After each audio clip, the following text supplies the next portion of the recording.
mga kumare, kung gusto nyong pumunta sa Camiguin Island at naghahanap pa kayo ng inyong matutuluyan dito o matutulugan, dito na kayo mag-book sa Camp Asgard.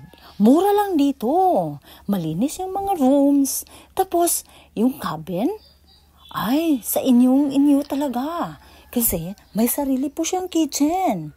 Kaya mga lods, mga kumare, dito kayo magstay sa Thor's cabin. 2,500 pesos lang. Good for 6 adult na siya. You can use the kitchen. Tapos ito din mga lods, pag couple lang kayo, pwede kayo dito sa King Odin's E-House. Ito po yung ating King Odin's E-House. May hot shower po siya. Meron siyang rice cooker sa loob na pwede niyong gamitin. Kaya mga kumare, huwag na kayong mag-atubili pa.